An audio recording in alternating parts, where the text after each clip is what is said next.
ॐ नमः सिद्धेभ्यः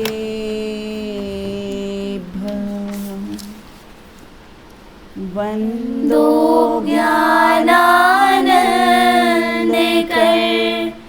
नेमि चंद गुणगान माधव वंदित विमल पद पुण्य पयोनिधि दोष दहन गुण गहन घन हरि करि हरि अरिहंत स्वानुभूति रमणी रमन जगनायक जयवंत जगनायक जयवंत। चलिए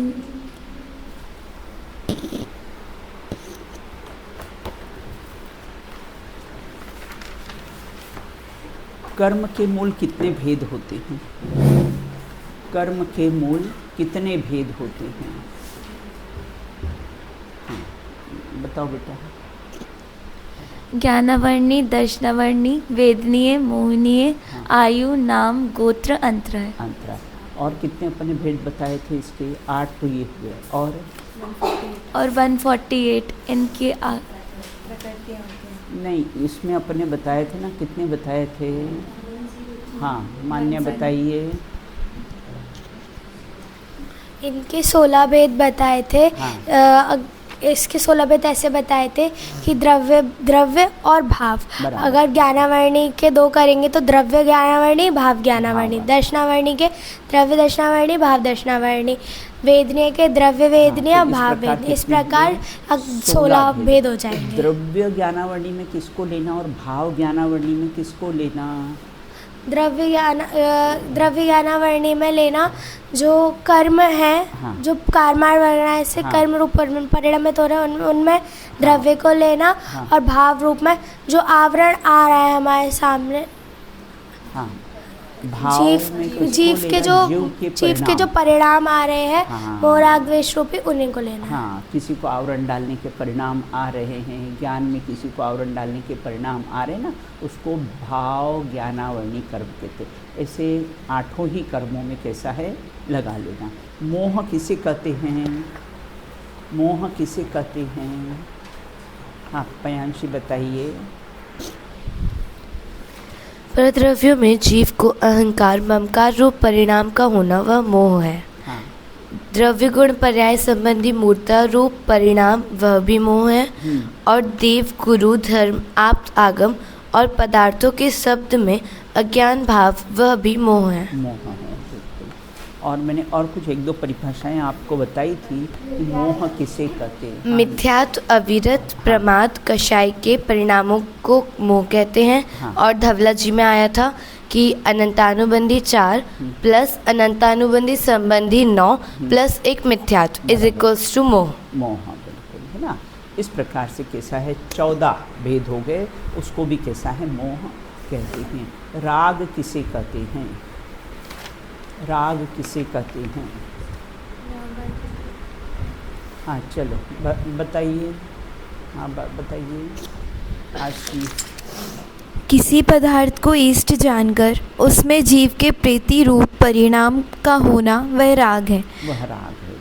इसमें हमने जो कौन सी कितनी मतलब कितने राग रूप है और कितनी 25 कषायों में से कितनी राग रूप है और कितनी द्वेष रूप है? कृति बताइए। 25 कषायों में से हाँ। 13 राग रूप हैं और 12 द्वेष रूप हैं। हाँ। अनंतानुबंधी, माया, लोभ ऐसे चारों में घटाएं बराबर। तो ये हुई 8। फिर उसके बाद आया हास्य, रति और 3 वेद, स्त्री वेद, पुरुष वेद और नपुंसक वेद। और 12 में आएगा क्रोध और मान। ये इस प्रकार चारों अनंतानुबंधी, प्रत्यख्यान और अप्रत्यख्यान संजल और अरति, शोक, भय और जुगुप्सा। इस प्रकार 12 हो इस जाए। प्रकार 13 राग रूप है और 12 कैसी है द्वेष। कुल 25 कषाय हैं, उसमें 13 राग रूप हैं और 12 कैसी है द्वेष रूप है। इतनी अपनी चर्चा की थी। अब आज हम चर्चा करेंगे कि द्वेष किसे कहते हैं।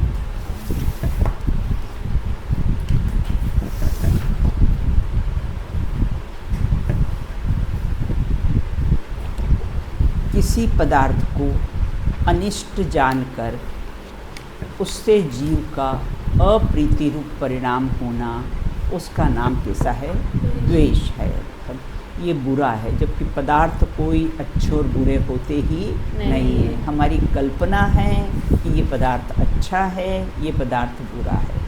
कभी कोई पदार्थ अच्छा लगता है, कभी कोई ट्रेन में जाओ कोई जगह दे देता है, थोड़ी हेल्प कर देता तो अच्छा लगता है, कोई अगर हमें हेल्प नहीं करता है तो हमें उससे द्वेष हो जाता है। व्यक्ति तो कैसा है? व्यक्ति ही होता है। तो इस प्रकार से, और ये चारित्र मोहिनी कर्मोदय के निमित्त से होने वाले कषाय रूप परिणमन अर्थात परिणाम को कैसा है? द्वेष करते। देखो संसार में जितने भी संबंध होते ना, रक्त से ज़्यादा राग के संबंध प्रगाढ़ होते हैं। रिलेशन में हो अपने रक्त रिश्तेदारी ना, उससे इतना स्नेह नहीं होता है, लेकिन जिससे अपना रक्त का संबंध नहीं हो उनसे हमारी कैसी रहता है? ज़्यादा प्रीति रूप कैसा है? परिणाम होते। और जितने भी संबंध विच्छेद होते हैं वो दोष से नहीं द्वेष से होते हैं। द्वेष हो गया उससे तो उससे अपना कैसा है?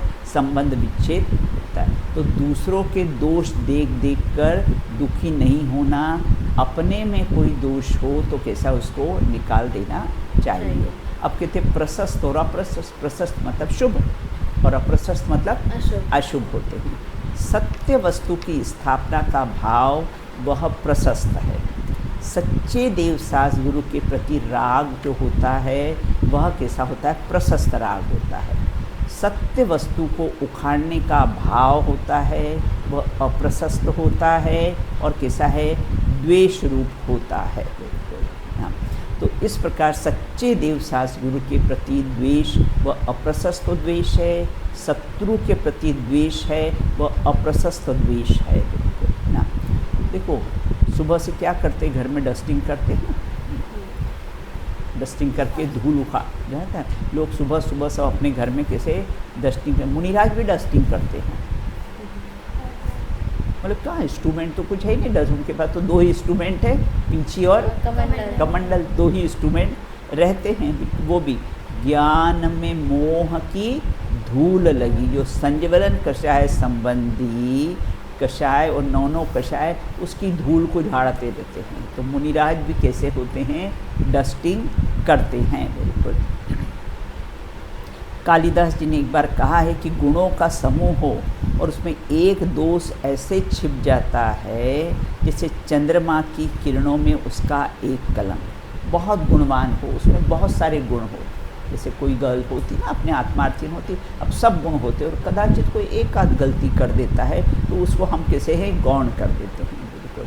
और जो हमेशा ही गलतियां करता है उसको कैसा है? गौण करते नहीं हैं। बिल्कुल। और वास्तव में तो कैसा है? कोई भी पदार्थ कैसा है? इष्ट अनिष्ट होता नहीं है ना। अच्छा ये बताओ, स्कूल की जो बेल बजती है वो इष्ट है या अनिष्ट? छुट्टी के लिए जब बेल बजती है तब वो बहुत अच्छी लगती है। और हाँ, जब प्ले ग्राउंड में खेल रहे हैं और बेल बजती क्लास में जाने के लिए तो वही बेल कैसी लगती है? द्वेष रूप लगती है ना। और जब टीचर कुछ पूछ रहा हो तो प्रे करते हैं जल्दी बाल बच्चे नंबर ना आए। हाँ तो वो अच्छा, ये प्रश्न है मेरा, वो बेल अच्छी की बुरी? बस उस समय बेल बजती तो हम द्वेष कर लेते हैं, जब छुट्टी होती है तो हम कैसे हैं? उसी बेल से कैसे राग कर लेते हैं। बिल्कुल। तो बेल तो स्कूल की बेल ही होती है ना। लेकिन हमारी कल्पना में हमने क्या मान रखा है? उसको इष्ट अनिष्ट कैसा है? मान रखा है। बिल्कुल। तो किसकी? ये तो इसमें लिखा है ना, किसी पदार्थ को अनिष्ट जानकर उसमें जीव के चारित्र मोहिनी कर्म के उदय के निमित्त से, ये वाली चारित्र मोहिनी कर्म के क्योंकि कषाय जो होती है ना बेटा चारित्र मोहिनी, चारित्र मोहिनी में मोहिनी कर्म के दो भेद है ना, दर्शन मोहिनी और चारित्र मोहिनी। तो कषाय किसके भेद हैं? चारित्र मोहिनी के भेद हैं। तो चारित्र मोहिनी कर्मोदय के निमित्त से होने वाले कषाय रूप परिणाम उद्वेश कहते हैं। अब आगे अपन कहते हैं, देखो ये अपन ने जो चार्ट बनाया है बंधकरण, है ना। अब कर्मों की कितनी अवस्थाएं होती है, उन अवस्थाओं की बात करते हैं। तो अपना ये जो चार्ट आप देख रहे हो यहाँ पर, है ना, ये कर्म बंध का कैसा है, चक्र है। ये कर्म बंध का चक्र। तो कैसे कर्म बनते हैं, देखो पूर्व बंधे हुए द्रव्य कर्म का उदय। जैसे पूर्व में हमारा क्रोध कषाय कर्म बंधा हुआ है, अब वो उदय में आया ना, पूर्व बंधे हुए द्रव्य कर्म, अब वो उदय में आया, ये यहाँ से उदय में आया। तो यह जीव कर्म के मंद उदय में पुरुषार्थ करके इसे चक्र को रोक देता है, रोक सकता है। और जीव जब भाव कर्म मोह राग द्वेष आदि से बंद हो जाता है, जब ये उदय आया और जब ये मंद परिणाम करता है तो क्या होता है, इस चक्र को कैसा है, रोक देता है बिल्कुल।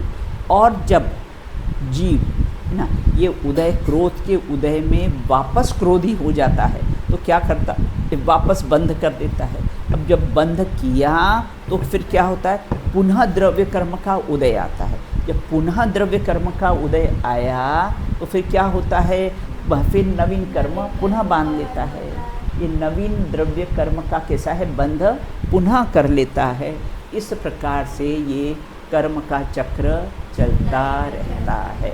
देखो क्रोध कषाय कर्म का उदय आया है ना, और उस समय जीव भेद ज्ञान करे और मंद कषाय करे तो कैसा है, वो कर्म झड़ जाते हैं बिल्कुल। और अगर क्रोध कषाय कर्म का उदय आया और ये फिर से क्रोधी हो गया तो क्या होता है, फिर नवीन कर्म कैसा है, बंधता है। और जमीन नवीन कर्म होता है तो फिर क्या होता है, बंद हो जाता, फिर पुनः उसका उदय आता है। अब जब पुनः उदय आता है तो फिर कैसा है, नवीन द्रव्य कर्म पुनः बनता है। और जब बनता है तो इस प्रकार ये चक्र कैसा है, अनादि से चलता आ रहा है। और ज्ञानी क्या करते हैं, ज्ञानी इसका कनेक्शन काट देते हैं। क्रोध कषाय कर्म का उदय आया और अपने को मानते हैं, ओहो क्षमा स्वरूप हो हम, मैं तो क्षमा स्वभावी आत्मा हूँ, ऐसा विचार करता है तो कर्म का उदय आया, वो झड़ जाता है, खिर जाता है, नवीन बंध बनता नहीं है बिल्कुल, है ना। लेकिन अज्ञानी क्या करते हैं, इस प्रकार उनका संसार चक्र कैसा है, बंध का चक्र कैसा है, चलता ही रहता है। द्रव्य कर्म से भाव कर्म, भाव कर्म से पुनः द्रव्य कर्म से फिर नवीन कर्म बना, नवीन कर्म बना तो फिर कैसा उदय में आएगा, ऐसा चक्र कैसा है, चलता रहता है। समझ में आया? अब अपना कैसा है, 7 क्वेश्चन है इसमें। अब कर्मों की कितनी अवस्थाएं होती हैं? कर्मों की 10 अवस्थाएं होती हैं। बंद आपने कर्मकांड में पढ़ लिया है, ये कर्मों की 10 अवस्थाएं पढ़ी है बेटा? एक बार दीदी आप हिंट दीजिए। हाँ, आप हिंट दीजिए तो याद आ। हाँ, बंध, सत्ता, उदय, उदीर्णा, उत्कर्षण, अपकर्षण और कैसा है, उपशांत, निधत्ति और निकाचित, है ना। इस प्रकार से कैसे कर्म की ये 10 अवस्थाएं होती है उसकी चर्चा है। देखो हम इसको है ना एक उदाहरण के माध्यम से समझेंगे। कर्म की 10 अवस्थाओं को एक उदाहरण, सबसे पहला कौन सा है, बंध कर्म। सबसे पहले कौन सा है, बंध है, बंध। जैसे एक दुकानदार ने माल बाहर से मंगवाया, है ना, और गोदाम में रख लिया। व्यापारी होते ना, गोडाउन में अपना माल रख लेते, वो क्या हुआ, बंद, है ना, वो बंद है बिल्कुल। अभी सीजन नहीं आया है ना, जैसे सर्दी का सीजन आने वाला होता ना तो पहले 2 महीने पहले हीटर वगैरह का सब स्टॉक रख लेते हैं। तो कैसा अभी सीजन आया नहीं तो वो जो स्टॉक गोदाम में रख दिया है वो तो कैसा है, बंद हुआ। डिपॉजिट कर लिया ना, वो कैसा है, बंद हुआ। और अभी सीजन नहीं आया है। उसी प्रकार जीव के परिणामों का निमित्त पाकर कार्माण वर्गणाओं के साथ जीव का संबंध स्थापित कर लेता है। तो जो स्थापित कर लेता है वह कैसा हुआ, बंध, है ना, वो बंधकरण। वो एक क्षेत्रावगाह संबंध उसका हुआ तो वो कैसा है, बंधकरण। अब दूसरा कौन सा है ना, दूसरा कौन सा है, सत्ता। हाँ, मेरे इसमें आपके उसमें क्या लिखा है, सत्ता लिखा है, सत्ता है बिल्कुल। अब कहते हैं सत्व, सत्व को, सत्ता को। अब जो शेष माल गोदाम में रखा है वो कैसा है, उसका सत्व अस्तित्व है ना। वो गोदाम का में जो माल रखा है वो कैसा है, अस्तित्व हुआ। अनेक समय के बंधे हुए कर्मों का जीव के प्रदेश के साथ में कर्म बनते तो बेटा डिपॉजिट पड़े रहते ना, अपने सत्ता में पड़े रहते हैं। फिर जब आबादा काल जब उसका होता है पूरा, फिर उसके बाद में कैसे हैं, उदय में आते हैं। वो माल खरीद लिया है, अब गोडाउन में रख लिया है, वो कैसी उसकी सत्ता होगी। तो इसे कर्म कैसे सत्ता में पड़े रहते। ज्ञानी उसका अंतरोन्मुख पुरुषार्थ करके सारे कर्मों को कैसे हैं, गिरा देते हैं। कोई भी कर्म बनते हैं ना बेटा, एकदम से उदय में नहीं आते। कोई भी कर्म बनते एकदम से उदय में नहीं आते, अंतर मुहूर्त तक तो वो पड़े ही रहते हैं सत्ता में। वो अपने को चांस देते हैं बेटा कि खिराना चाहो तो खिरा लो, नहीं तो अब अगर हम क्यू में लग गए तो फिर हम कैसे हैं, उदय में आएंगे ना। तो इस प्रकार से वो कैसे सत्व सत्ता। तीसरा उदय, अब सीजन आ गया ना, अब माल कैसा है, बिक गया, ये कैसा हुआ, उदय। अब कर्मों की स्थिति पूरी हो गई है ना, और फल देकर कैसे हैं, चले गए। स्थिति पूरी हो गई, फल देकर कैसे वे चले गए, तो उसका नाम कैसा है, उदय ना। उसके बाद कैसे उदीर्णा, समझ में आ रहा है ना। हाँ, मैं एक शॉप के उदाहरण से आपको ये 10 करण आपको समझा दूंगी बिल्कुल है ना। अब कहते हैं उदीर्णा, अब अचानक भाव बढ़ गए, होता है ना कोई चीज़ के कैसे अचानक कैसे हैं भाव बढ़ जाते हैं। तो भाव कैसे अचानक कैसे हैं भाव बढ़ गए हैं, तो भाव बढ़ जाने से समय के पहले ही माल बेच दिया, पता नहीं भाव फिर घट नहीं जाए है ना। तो इसके कारण कैसे पहले ही माल बेच दिया, वो क्या होगा, उदीर्णा हो गई। वो माल कैसा है, पहले ही ख़त्म हो गया, समय से पहले ही सीजन आने के पहले ही सब लोग ले गए बिल्कुल है ना। तो वह कैसे उदीर्णा। उसी प्रकार से उदीर्णा कर्मों की स्थिति पूरी हुए बिना ही पहले ही खिर जाते हैं ना। जैसे किसी को 5 साल की बेटा जेल हुई और अच्छा काम किया उसने, वहाँ जेल में सब अच्छा काम किया, तो ठीक है, ऑफिसर ने क्या किया, 3 साल में ही उसको रिहा कर दिया। वो पहले समय के पहले ही उसको कैसा है, रिहा कर दिया है। अब आपकी कैसे छुट्टी का डिक्लेयर हो गया कि इतनी छुट्टी होगी, लेकिन स्कूल से ऑर्डर आ गया है हमारे पास क्या कि नहीं छुट्टी और भी पहले हो गई, तो पहले ही हम भेज देते हैं। लेकिन अपने यहाँ प्रॉब्लम होती है, रिजर्वेशन है ना भाई। उन लोकल लोगों को तो फ़र्क नहीं पड़ता है, लेकिन हमारी बालिकाओं को तो फ़र्क पड़ता है, क्योंकि उनके रिजर्वेशन आजकल में और विदाउट रिजर्वेशन तो कैसा है आजकल चलना बहुत कठिन हो गया है बिल्कुल है ना। तो ये उदीर्णा है ना, उदीर्ण हो गया है, तो समझ में आया उदीर्णा जी दीदी। आप समय से पहले ही खिर जाना ना, वो उदीर्णा हो। अब कहते हैं उत्कर्षण। उत्कर्षण का मतलब बढ़ना। अब बाजार में माल की कमी होने के कारण भाव क्या होता है, बढ़ जाते हैं। उत्कर्षण मतलब कैसे बढ़ जाते हैं। अब शॉर्टेज है तो शॉर्टेज है तो लोग कहता स्टोरेज कर लेते हैं है ना, और फिर कैसे अधिक दाम में उसको कैसा है बेचते हैं। भावों का बढ़ जाना वह कैसा उत्कर्षण। अब जीवों के परिणाम का निमित्त पाकर कर्मों का स्थिति मतलब काल, अनुभाग मतलब फल प्रदान करने की शक्ति का कैसा है बढ़ जाना, उसको कैसे हैं उत्कर्षण है ना। जीव के परिणामों का निमित्त पाकर है ना क्या होता है ना, जो स्थिति बांधी थी है ना। देखो सैनिक राजा की तो घटी थी हाँ। है ना, और किसी की कैसी होती है, परिणामों का निमित्त पाकर कैसी स्थिति उसकी कैसी है और बढ़ जाती है। भाई किसी को 5 साल की सज़ा हुई है ना, और कैसे फिर भी उसकी बदमाशियाँ नहीं रुकी, तो ठीक है और 2 साल और इसकी सज़ा बढ़ा देते, ऐसा हो जाता है। उसी प्रकार से कर्मों का कैसा है उत्कर्षण, मतलब कैसा है परिणामों का निमित्त पाकर उनका कैसा है बढ़ जाना, वो है ना भाव का बढ़ जाना, क्योंकि अभी शॉर्टेज है। उसी प्रकार से परिणामों के निमित्त पाकर कर्मों का स्थिति भी बढ़ जाना, काल भी बढ़ जाना, और कैसा है उसके फल प्रदान करने की शक्ति भी बढ़ जाना। अज्ञानियों की तो बढ़ती है, ज्ञानियों की घटती है, बिल्कुल ना। हाँ, अब कैसे अपकर्षण मतलब घटना है ना, अपकर्षण मतलब घटना।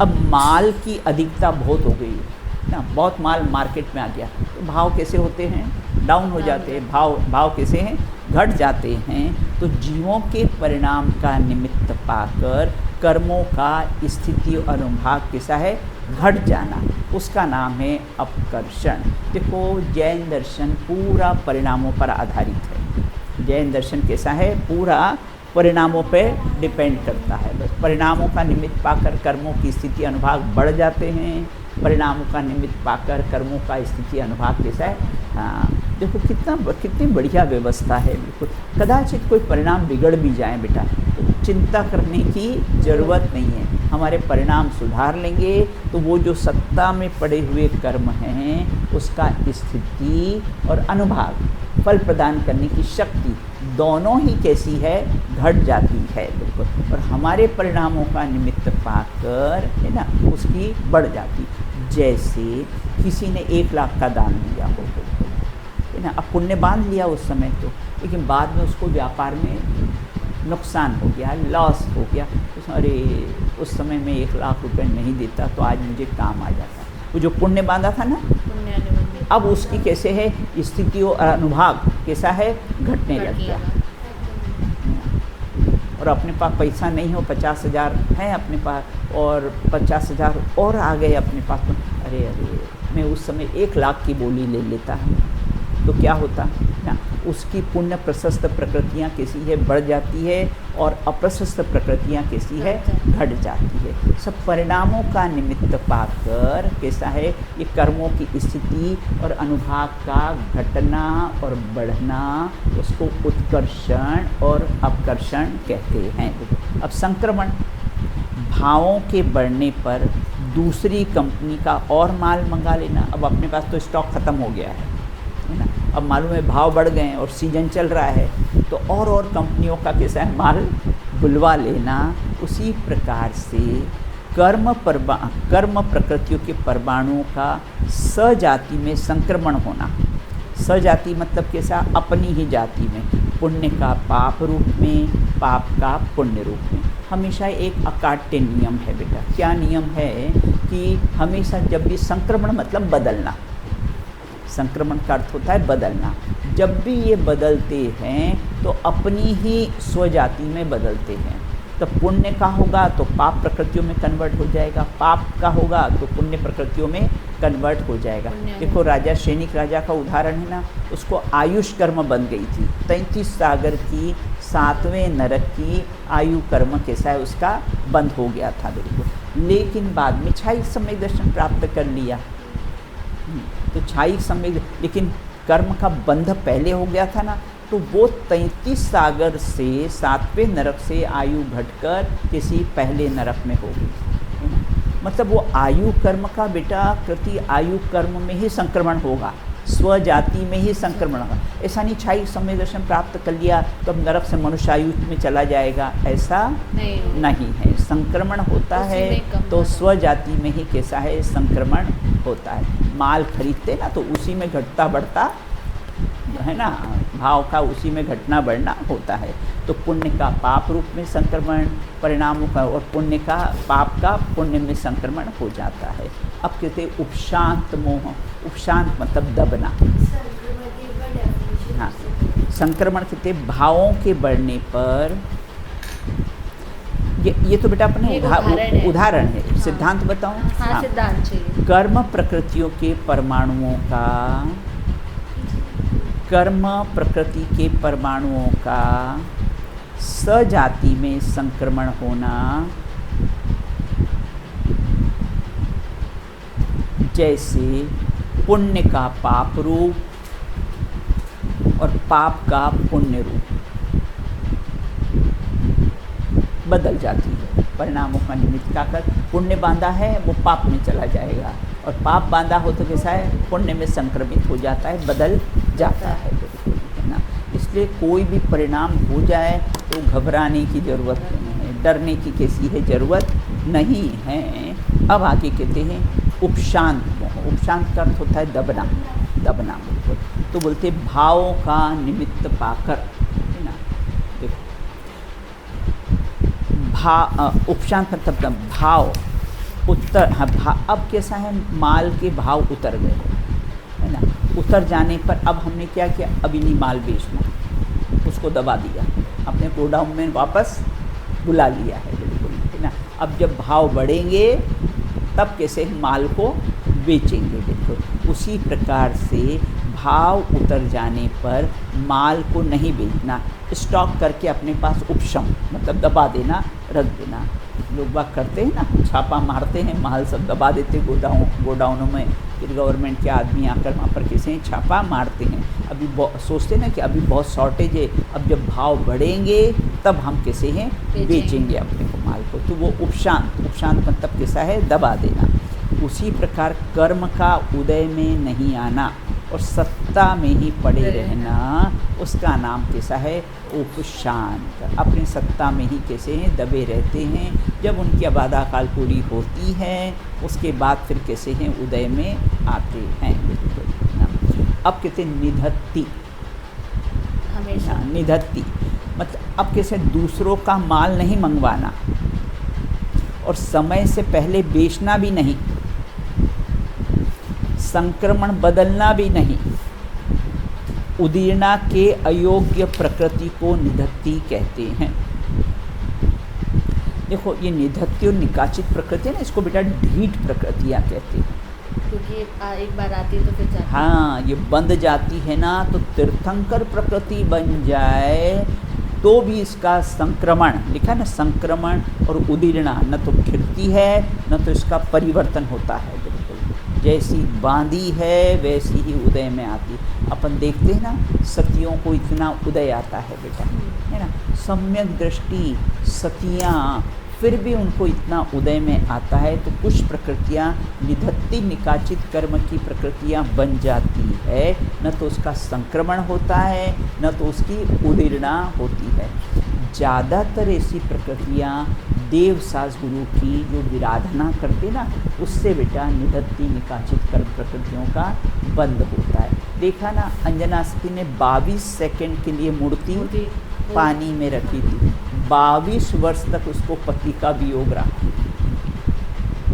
तो कुछ प्रकृतियाँ ऐसी न तो उसका संक्रमण होता है न तो उदित। तो सच्चे देवसास गुरु की विराधना का फल जो होता है उससे निधत्ति और निकाचित कर्म प्रकृतियाँ बनती है। उसका अभिनय हुआ है ना, उनका वर्णवाद किया तो कैसी निधत्ति और निकाचित कर्म प्रकृतियाँ बनती। इसको ढीठ प्रकृतियाँ भी कहते हैं। अब कहते हैं निकाचित ना, तो अब दूसरों का माल भी नहीं मंगवाना और समय से पहले बेचना भी नहीं, न भाव ज़्यादा न कम करना, वह है वो निकाचित। अब उसका है ना, इसका कैसे है, संक्रमण उदीर्णा उत्कर्षण भी नहीं होता है ना।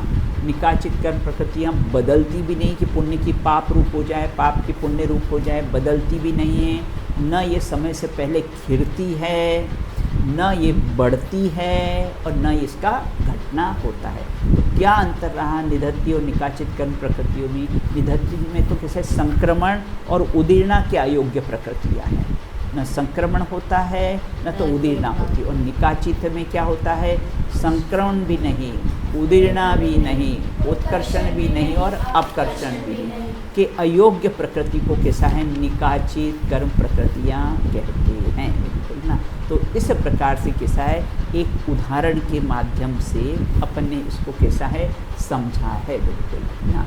अब आगे कहते हैं बंध किसे कहते हैं, उसकी चर्चा अपन कैसी, समय अपना हो गया है तो बंध किसे कहते हैं उसकी चर्चा अपन कैसी है बाद में करेंगे। तो ये आपको जो कर्म की 10 अवस्थाएं हैं ये आपको समझ में आ गई क्या? दीदी 9वें नंबर की निधत्ति का परिभाषा। हाँ, देखो इसमें है निधन, इसमें तो नहीं है, मैं बता देती हूँ निधत्ति की परिभाषा। हाँ, जो आपने शॉर्ट में बताई। तो निधत्ति की परिभाषा, संक्रमण उदीर्णा के अयोग्य प्रकृति को निधत्ति प्रकृति कहते हैं। यहाँ संक्रमण और उदीर्णा, संक्रमण मतलब बदलना, उदीर्णा मतलब समय से पहले खिर जाना, उन प्रकृतियों को निधत्ति के। निकाचित में 4 बातें आती है, इसमें 2 बातें आती है, उसमें 4 बातें आती है। उसमें संक्रमण भी नहीं, उदीर्णा भी नहीं, उत्कर्षण भी नहीं और अपकर्षण भी, हाँ, कि उसके अयोग्य प्रकृति को निकाचित प्रकृति कहते हैं। और ये देवसास गुरु की विराधना से ये प्रकृतियों का कैसा है, बंध होता है। तो इस प्रकार से अपने संक्षिप्त में एक है ना शॉप के माल के उदाहरण से इसको 10 प्रकृतियों को समझ लिया। अब इस एक एक के कैसे हैं चर्चा है, उसकी शेष चर्चा अपन कैसी है बाद में करेंगे। ये चार्ट आपको समझ में आ गया? जी दीदी। अब ड्राइंग किसकी अच्छी है? अच्छा, सबके, हाँ बराबर, सब ने अपना अपना नाम बता दिया, बहुत वेरी गुड, है ना। तो अब कैसा है, शेष चर्चा अपन कैसी है बाद में करेंगे, ऐसा सबकी अच्छी। चलिए, है ना। अब किसी ने नमी, आज तुम ये वाला चित्र बनाना है बोर्ड पर, इसको मिटाकर ना, ये जो लिखा है ना इसमें, ये वाला बनाना। बहुत सुंदर चित्र है ये, बंधकरण, बंधकरण, है ना, बना देना बेटा, है।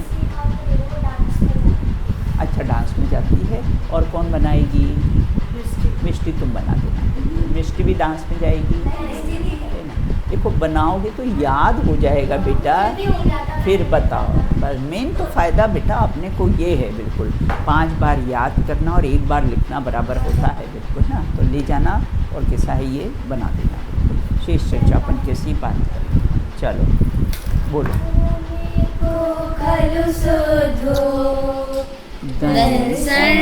शरणामयो सदा नव्यतिमज्ज किंचवि अर्णं परमाणु में तंपी मैं एक शुद्ध सदा रूपी ज्ञान धर हूँ यथार्थ से तुझे अन्य वो मेरा तनिक परमाणु मात्र नहीं, अरे परमाणु मात्र नहीं, अरे। बोलिए अनंतानंद सिद्ध परमेष्ठी भगवंतों की जय हो। नित्य बोधने द्वार संग में जिनवाणी माता की जय हो। वन में विचरण करने वाले समस्त वीतरागी संतों की जय हो। अंतिम शासन नायक महावीर भगवान की जय हो। अहिंसामय जैन धर्म की जय हो। एक साथ बोलिए जय जय जय जय।